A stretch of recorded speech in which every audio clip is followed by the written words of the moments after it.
গতিকে এই কুৱেশ্যনটোৰ আনসাৰ হৈ যাব অপশ্যন এ, য'ত প্ৰথম জেগাটোত ফিট হ'ব ষ্টাৰ আৰু তাৰ পিছৰ জেগাটো 1 মিনিট।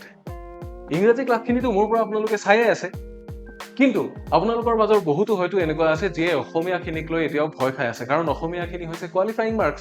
যদি ইয়াত কোৱালিফাইং মাৰ্কছ নাপায় তেতিয়াহ'লে আপুনি ইংৰাজীত যিমান নম্বৰ পালেও কোনো লাভ নাই। আপুনিও তাৰে মাজৰ এগৰাকী নেকি যিয়ে ভয় খাই আছে?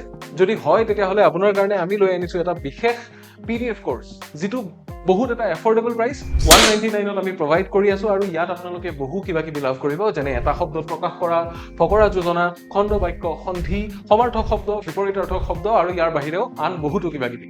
গতিকে যদিহে আপোনালোক ইন্টাৰেষ্টেড হয় তেতিয়াহ'লে আমাৰ ৱেবছাইটটো ভিজিট কৰি নতুবা ইয়াতে দিয়া নম্বৰত যোগাযোগ কৰি আপোনালোকে আমাৰ এই কোৰ্সটো ল'ব পাৰে। অনলি এটা PDF, কিন্তু এই PDF খিনিয়ে আপোনাৰ অসমীয়াখিনিত কামাণ্ড বহুতো বঢ়াই দিব পাৰে। গতিকে যদিহে ইন্টাৰেষ্টেড হয় স্ক্ৰীনত দিয়া নম্বৰত যোগাযোগ কৰিবলৈ নাপাহৰিব।